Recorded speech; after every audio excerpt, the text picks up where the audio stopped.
Good morning, good morning, good morning. Are you ready to retain the nutrients in your food? Imagine retaining nearly 100% of the nutritious value of every bite you take. Isn't that absolutely amazing? Well, if you stay here with us in this video, we're going to show you how to use the best cooking methods to retain the nutrients and the vitamins and the minerals in your food without losing it, without knowing it. In this video, we're going to show you how to make your food not just delicious, but nutritious as well, because every bite should fuel your health, not drain it.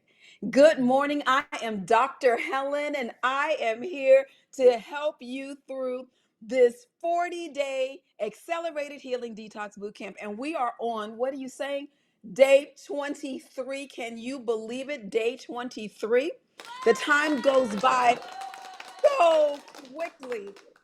Remember, we just started day one and we thought, my goodness, there's so much time ahead, and we're already at day 23, which means we're more than halfway through. And so you are king. You keep going. Now, know that this is a very powerful program for lowering your blood pressure and lowering your blood sugar. So make sure your provider is on board, because if medications need to be changed, they need to be adjusted, decreased, whatever needs to happen, they are the ones to do it. Because here we use food as medicine, and medicine is our food. And I think that was Steve Jobs that said, if we don't allow food to be our medicine will become our food, which is absolutely true. You don't want to be taking pills as your medicine. You want to take the food. And so we are on our quest to continue to stop diabetes in its track. We don't want it to ever come back up in our heads again. We want it to just keep going. We're going to show you how to reverse it and stay away from it for good. This is day 23. So I don't know if this is your first day joining us. If it is, welcome. If it is your day 2, welcome back. And if it is your day 23, look at you, because you're still here. So pat yourself on the back and give yourself a golden buzzer, because you are doing it. And I'm so excited, and I'm so incredibly proud of you. We are going to be talking about the best cooking methods to maximize your nutrition. And this is literally part 2. So if you haven't seen part 1, go check out yesterday's video so you can get a very good foundation for where we're going today. Because you might have some questions that we answered yesterday, but they'll be in there. And so you'll be able to have a really good foundation for it. So we're talking about factors that influence nutrient loss. We talked about all kinds of things and how our foods have been losing their nutritional value from the 1940s and the 1950s, and how much of the nutrients have been lost and why it's been lost, and farming and over farming and pesticides and all kinds of things that have already stolen the maximum nutrition that we could get, the things that we were able to get 50 years ago. Well, some of us 50 years ago, that we can't get today. So how do we keep as much nutrition in the foods that we have so that our foods can be nutritious and our foods can be delicious? So we talked about cooking times. The longer cooking times leads to a greater nutrient degradation, and we don't want a greater nutrient degradation, right?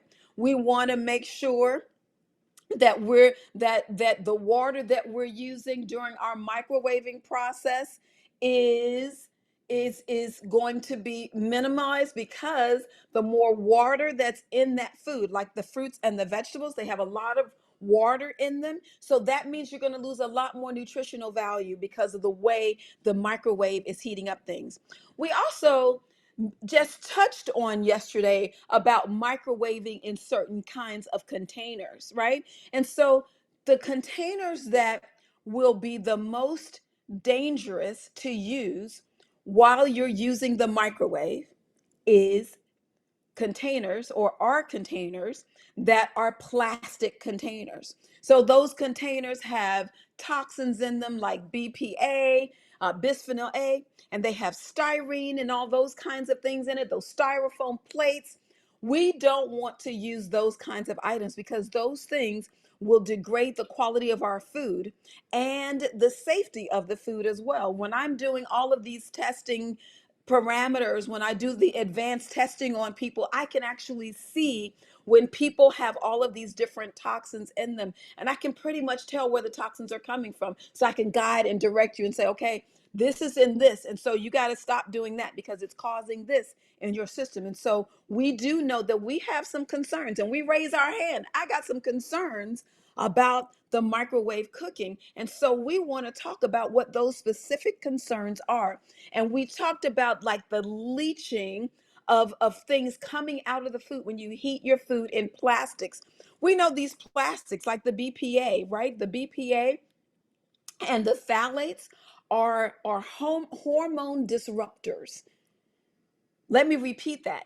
BPA and phthalates are hormone disruptors.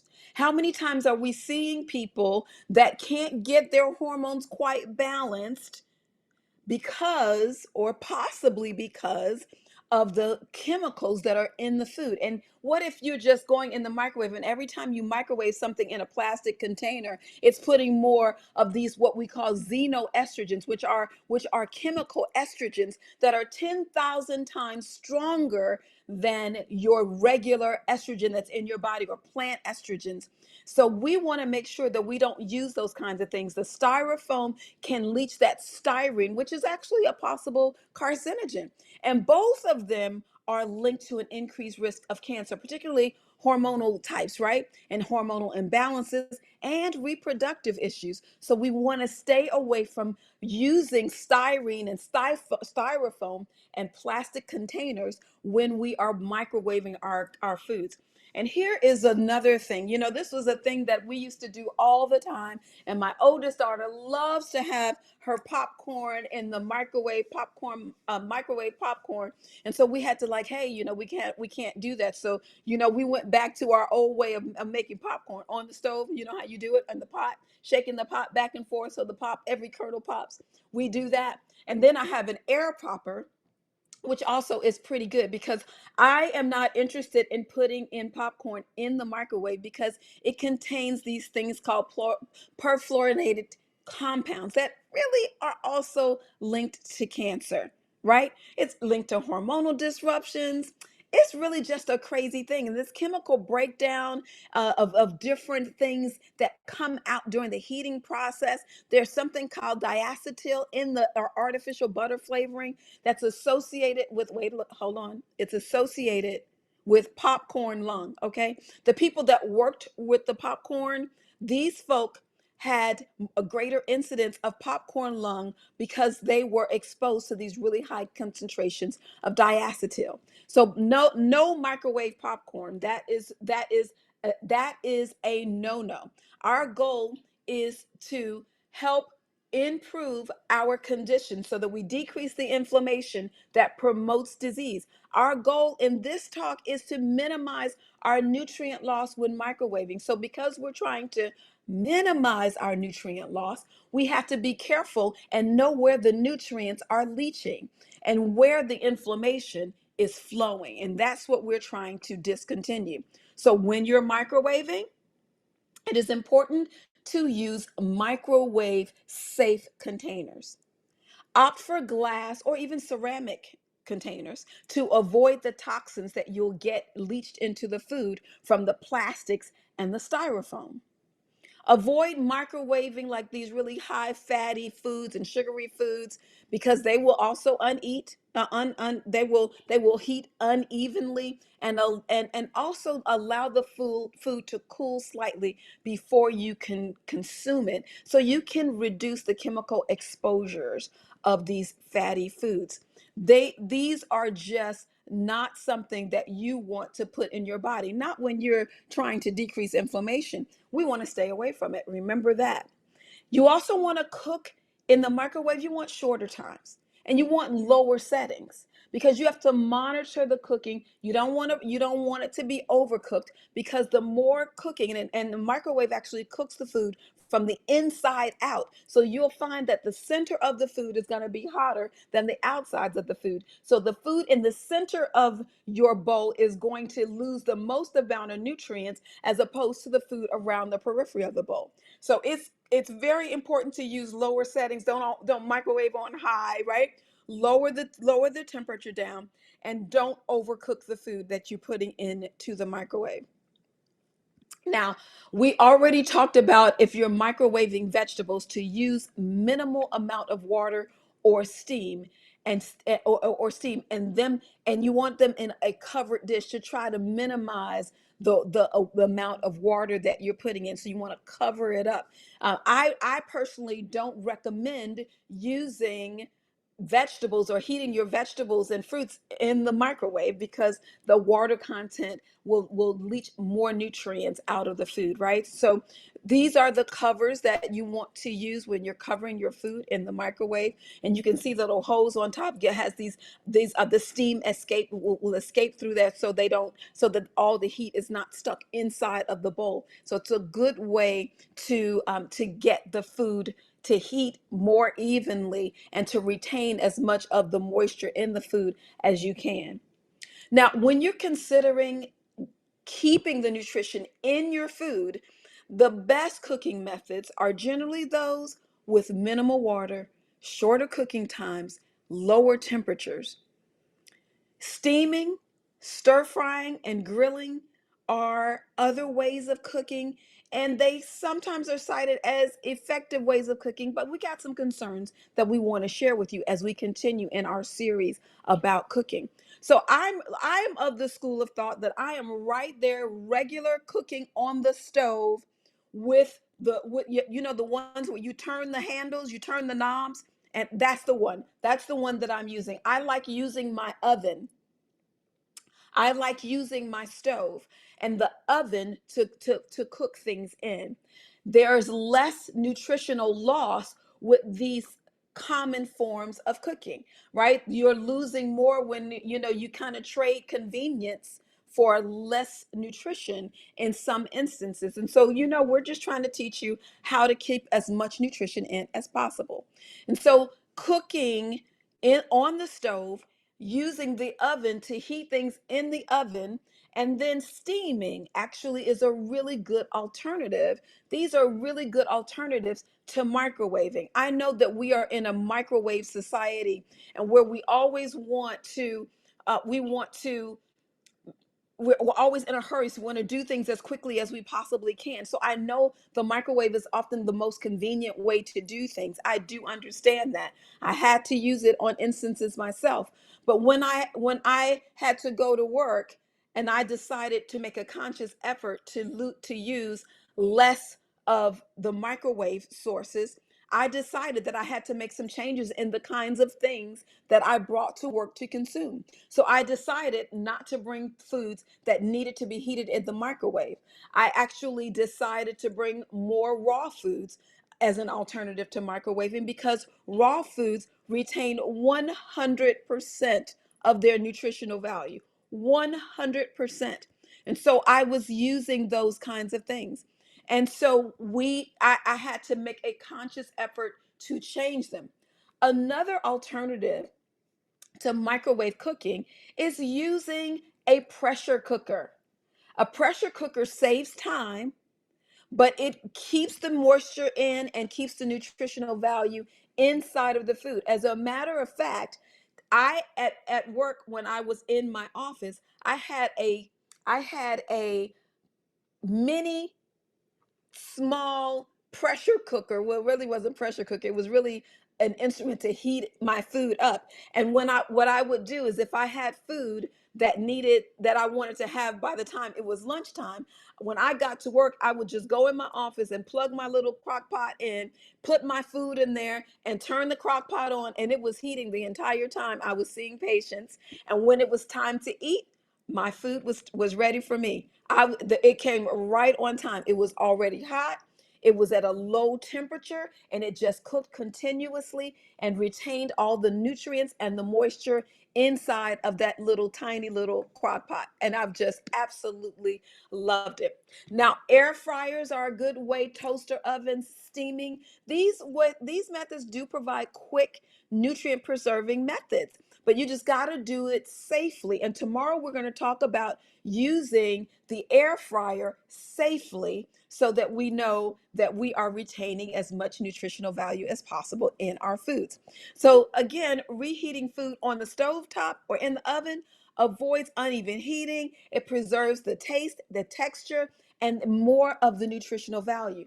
An air fryer is so, it's so versatile that you can get some good even cooking with using the air fryer as well. Again, we're going to talk about that tomorrow. But one of the other ways of cooking on the stove top is stir frying. Now, I want you to be aware though, stir frying is a very good way to cook food, but you want to keep your temperatures lower. When you see the smoke that looks like that, now you're starting to develop something called trans fats. Those things become toxic, and because they become toxic, they are not kind to you and they will lead to inflammation and they will lead to disease. So you got to not cook at those really, really high temperatures that you see them cooking at those little fancy restaurants where all that smoke is going all over the place. It is not good for you. Now, you may go to some restaurants and go like, you don't know what's going on back there and you're in fellowship with all your friends and all that. That's cool. I work on the 80-20 rule. So 80% of the time, you want to make sure you know what's going in your food. You want to know how the food is cooked, what's in the food, and what it's doing for you. That's the important thing, right? Sometimes we fall off the horse, but you get back on the horse. You go back home, you get on your stove top and you start cooking. You open the oven and you cook inside of the oven. These are things that you do when you know what's happening on on their own, because you're able to be in control of the food that you make, the food that you cook, and what goes in it. I found a study that actually showed by Fabry and Grosby. It was done in like 2016, and they found that microwaving actually retained more of some of the vitamins and nutrients than some of the other things like boiling, where the boiling leads to all of the foods being leached out into the food. And so we are trying to preserve the antioxidants. Now that, however, is the problem with microwaving food, is because it will tend to leach out the antioxidants. And you recall that the antioxidants are the ones that actually get rid of the inflammation. They actually fight inflammation. And that is important. And so there was also a study that showed that, this one was in 2004, where they showed that there were vitamin losses in the meat, and concluded that microwaving resulted in less vitamin degradation compared to frying, even though there are losses that are used. But frying uses even more of it. That one is a bigger problem. And that one was found in the European Journal of Clinical Nutrition. So there are all these different ways that you want to be able to preserve the cooking. You want to be able to preserve the nutrients in your food. So what are the takeaways for a healthier approach, right? Microwaving can reduce nutrient levels and introduce toxins in the food, right? I wanted to just make sure we said that. And remember, it kills the antioxidants, right? So what are we taking away from these things? Well, steaming retains more nutrient value. Steaming retains about 95% of the nutrients. Raw foods preserves 100% of water-soluble vitamins. Now, for the meats, though, grilling and steaming help to preserve the B vitamins. Pressure cooking reduces nutrient loss and shorter cooking times, right? The temperature is more steady, it's lower, and you don't get like these things that we'll talk about tomorrow that are carcinogenic. And that's what we want to fight. Already, we talked about yesterday how the animal products have these carcinogenic effects. And so we want to not add to it. We want to keep the nutrition that's in it. If you're going to be using animal products, we want to keep the nutrition in it, and you want to be able to fight it. So those are the takeaways that we want to make sure you remember. And so the best cooking methods to retain nutrition: avoid boiling because the nutrients get leached into the water. We've talked ad infinitum about that. Limit frying because the frying oxidizes the healthy fats and it damages the nutrients. It damages the nutritional value of the food. Now, when you use these cooking methods that we've talked about, whether you're boiling or if you are, be careful about what you boil, but if you're boiling or if you're air frying or if you're microwaving or if you're cooking like me on the stove or using the oven, I want you to take a picture of it and post it for us. Let's see what your food looks like that you're making in these different things. Now, if you missed part one, I want you to go back and watch it because there are some shocking details about nutrient loss that we didn't talk about in this session. But I want to make sure that you know what they are so that you can incorporate them into your daily armamentarium. Now, I know that it sounds like a lot sometimes when you're making something new, you're making changes that you're not accustomed to, but it will become a regular part of your life as you get together and cook your meals together with your family, teaching your children and your grandchildren the proper way to cook things to preserve the amount of nutritional value that's in the food. And know that we are looking out for our posterity because the food has been so degraded that it's going to get worse. So we want to make sure our children and grandchildren know how to preserve the nutritional value of the food every single day. So let's choose health together, whether it's rethinking your microwave habits or even exploring new ways to cook. Every single step counts. So are you ready to make small changes for better health? I know I am. So I want you to subscribe for more tips on living your healthiest life and how to do it in the healthiest way. But listen, we also want it to be tasty too, so don't you forget that. Guys, thank you so much for joining us today. We're not going to be able to answer questions today, but you can put them in the chat or in our private Facebook community, and we'll answer the questions there. But we won't be able today. Thank you so much for joining us. We are so excited that you are here with us. We love to provide this kind of content, and this content has been helpful for you. Remember to like the video, comment on it. We look at all the comments. Make sure you subscribe and make sure your notifications are not only on, but that your bell is on so that every time a video comes up, you're able to be notified so that you know that it's here. Remember, our books are available on Amazon. The Reverse It book gives you the exact blueprint to reverse type 2 diabetes, along with the Success Journal. The pair is what we use in our programs every single day to help people reverse type 2 diabetes.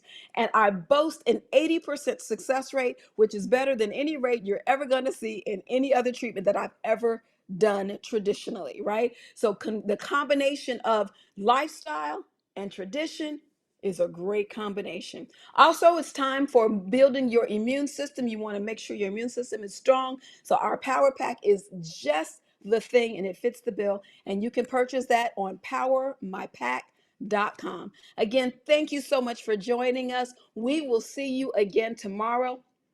Remember that health is the new currency and you're spending it wisely. I will see you again tomorrow, same time, same station, different session. I'll see you again. Take care. Bye bye.